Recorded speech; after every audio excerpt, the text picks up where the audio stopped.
The Edge is a big, comfortable car that is a great companion cruising on the motorway. Elsewhere, though, there are too many compromises to allow it to battle for a place at the top of the large SUV class. Some things make more sense in America. That's the overriding impression left by the Ford Edge as we bid it farewell after a year on our fleet.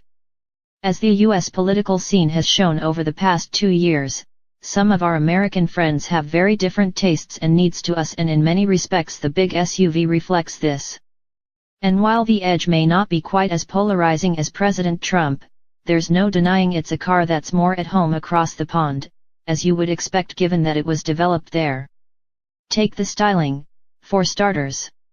There's a chromy brashness about it that those of us who prefer to fly under the radar find a tad unappealing. The dimensions, too, are clearly more suited to a country where there is a vast amount of space, rather than our congested island. And on the move, it's clear that the Edge was designed to be in its element cruising in straight lines, on the freeways of Idaho or Iowa. This has its benefits on long motorway trips, as I discovered on a couple of excursions to the northeast of Scotland. Ploughing up the M6 and M7-4, it proved perfectly good family transport, with loads of space for my daughters to relax in the back, and the 207 bhp 4-cylinder diesel engine more than capable of propelling the hefty 1,949 kg Edge along at an adequate pace.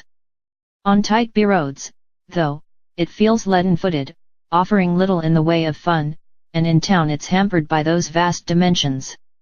The picture on the opposite page highlights an all too common occurrence. Maneuvering into tight car park bays is possible, but getting out of the car, due to its 1,928 mm width, is extremely difficult.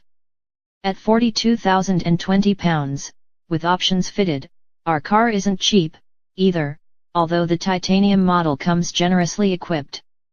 Some of the kit is really worthwhile, other bits less so.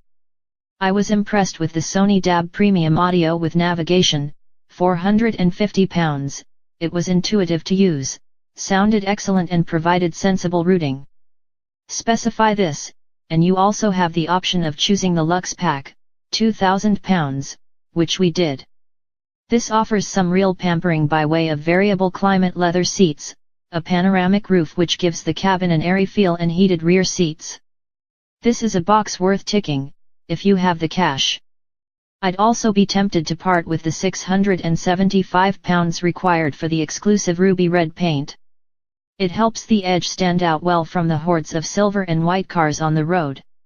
I'd be less inclined to pay 175 pounds for the inflatable rear seat belts, though. They're designed to offer extra protection in a crash, which is fine in theory, but they're chunky items which are harder to fit into place, which means using them becomes quite tiresome.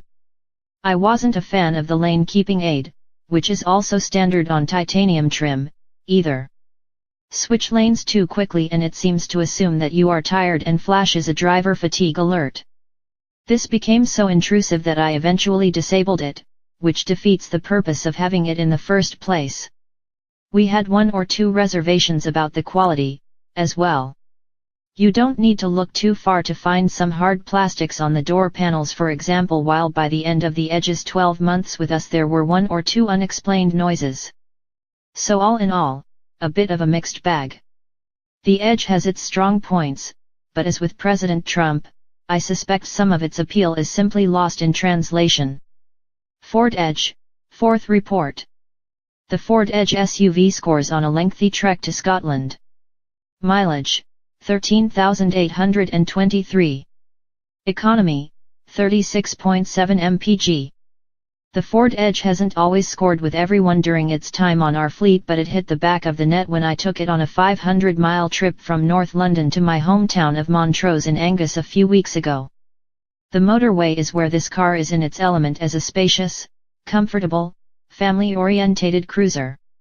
Straight roads and big mileages are its forte, no surprise, really, given it's a car that was developed in the USA.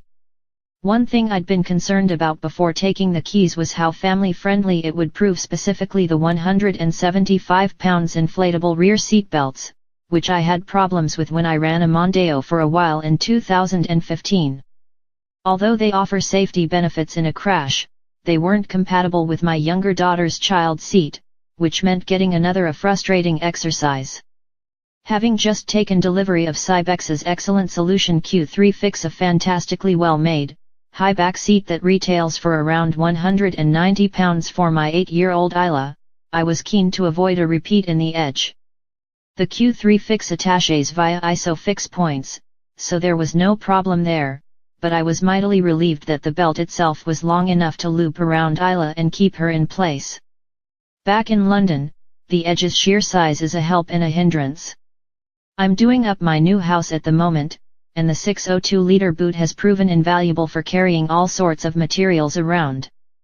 But at 1,928 wide the car feels really ungainly on city streets, and I've had a sharp intake of breath on a couple of occasions when oncoming traffic has looked likely to scrape the side. The Edge is much more at home out of town. Ford Edge, third report.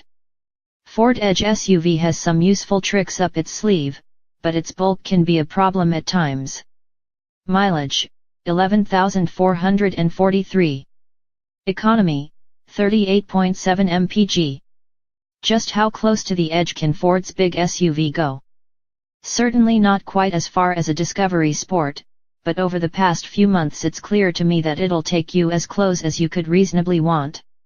While the sales brochure makes passing reference to the Edge's intelligent four-wheel drive system, the reality is that its safety, comfort, and practicality will be more important to most buyers. Nevertheless, it has a reasonable amount of ground clearance, as well as electronics that can send torque to the front or rear wheels when needed. That means the Ford is perfectly adequate for the mild off-roading expected of it.